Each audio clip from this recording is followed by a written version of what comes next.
Hi hello সবাইকে, আমরা চলে এসেছি আরও একটা নতুন ব্লগ নিয়ে। পুরো ব্লগটাই আমাদের সঙ্গে থাকুন। আমরা আছি ভার্সাওতে। এটা হচ্ছে পোল্যান্ডের ক্যাপিটাল। তো আমরা আজকে সারাদিন শহরটা ঘুরে দেখবো।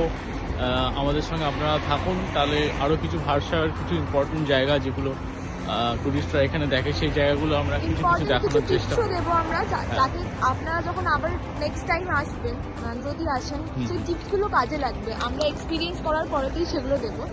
তো চলুন পুরো ব্লগটা দেখতে থাকুন। ঠিক আছে। দেখুন রাস্তার পাশে কি সুন্দর টিউলিপ ফুলগুলো ফুটে রয়েছে। শুধু টিউলিপ না, এখানে অনেক রকমেরই ফুল ফুটে থাকে।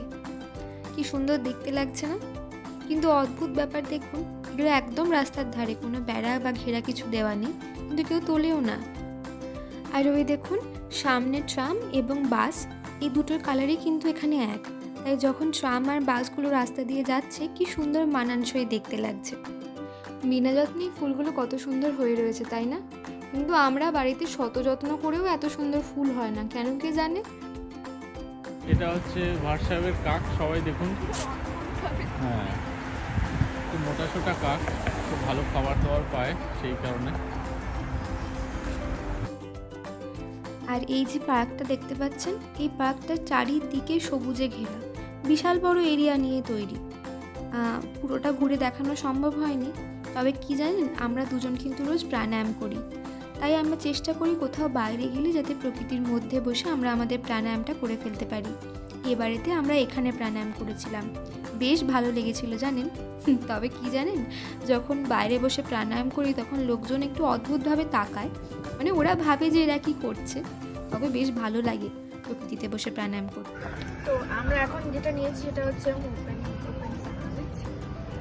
এটা এখানকার মাস্ট ট্রাই। এটা আমি একটা নিয়েছি ইটালিয়ান, আর ও নিয়েছে ট্রেডিশনাল। এখানকার খাওয়া হয়ে গেছে। আর এখানকার একটা ফ্রেশ হোমমেড লেমনেড। তো এইগুলো এলে কিন্তু তোমরা ট্রাই করো, কোনো রেস্টুরেন্টের থেকে আমার মনে হয় এই স্ট্রিট ফুডগুলো ট্রাই করে বেশি দরকার। এখন যেটা দেখতে পাচ্ছেন, এটা হলো একজন সৈনিক, মানে কোনো একজন সৈনিক, সেটার নাম আমরা জানতে পারিনি। তো উনি ফার্স্ট ওয়ার্ল্ড ওয়ারের সময় মারা যান, মানে শহীদ হন। তো ওনাকে শ্রদ্ধা জানানোর জন্যই এখানে দুজন সোলজার সবসময় থাকেন, এবং 1 ঘন্টা ছাড়া ছাড়া ওদের ডিউটিটা বদল হয়, এবং যখন চেঞ্জ হয় ওরা, তখন এরকমভাবেই আরেকজন আসেন এবং বাকি দুজনকে দিয়ে আরও দুজনের সাথে প্যারেড করে ফিরে যান। ব্যাপারটা খুব সুন্দর লেগেছে, তাই জন্য ভিডিওতেও রাখলাম। এবার যেটা আমরা দেখতে পাচ্ছি, এটা হলো একটা ক্যাথিড্রাল, যেটা সেকেন্ড ওয়ার্ল্ড ওয়ারের সময় ভার্সাওয়ের অনেকটা ধ্বংস হয়ে গেলেও খুব অদ্ভুতভাবে এই ক্যাথিড্রালটা ধ্বংস হয়নি। তাই এটাকে সবাই খুব স্পেশাল মনে করেন ওখানকার লোকজনেরা। তো যেহেতু এটা সব কিছু ধ্বংস হয়ে যাওয়া সত্ত্বেও এটা ধ্বংস হয়নি, তাই ভগবানের কৃপা বলেই ওরা মনে করে। তো এটা হলো সেই ক্যাথিড্রালটা, ভীষণ সুন্দর ছিল আসলে। এখন যেটা দেখতে পাচ্ছেন, এটা হলো মারিয়া কুরির বাড়ি, এবং ওই যে বারান্দাটা রয়েছে ওটার ভেতরেই ওনার বাড়ি। এখন ওটা মিউজিয়াম হয়ে গেছে, তবে আমরা আর মিউজিয়ামের ভিতরে যাইনি।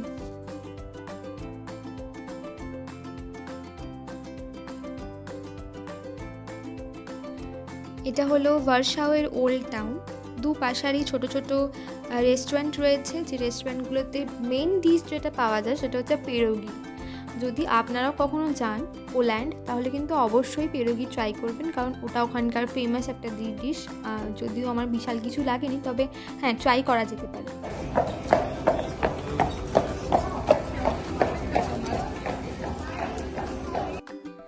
তো এখন যেটা দেখতে পাচ্ছেন, এটা নাকি একটা অহিংসার প্রতীক বা শান্তির প্রতীক।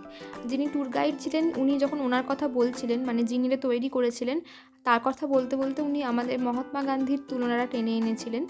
তো সেই জন্য আমার মনে আছে, কিন্তু পার্টিকুলার ওনার নামটা আমার ঠিক মনে নেই। এরপর আমরা চলে গিয়েছিলাম একটা রেস্টুরেন্টে এখানকার ফেমাস ডিশ পেরোগি ট্রাই করার জন্য। ও নিয়েছিল স্টিমড পেরোগি, আমি নিয়েছিলাম ফ্রাইড পেরোগি। কিছুটা মোমোর মতোই, বাট একটু ঝাল মশলাটা ছাড়া, যদিও আমার খুব একটা ভালো লাগেনি। সাথে মাইল্ড ওয়াইনটা খুব ভালো ছিল। এটা ছিল ওই ছোটো একটা সিটি সেন্টার টাইপের, যেখানে অনেক পেরোগির রেস্টুরেন্ট ছিল। তো এই ছিল আজকের blog. Like, comment, share and subscribe করতে ভুলবেন না। আর যেটার জন্য আমাদের পোল্যান্ডে আসা, সেটা কিন্তু আপনারা গেস করে কমেন্ট বক্সে জানাতে পারেন। খুব তাড়াতাড়ি দেখা হচ্ছে আবার।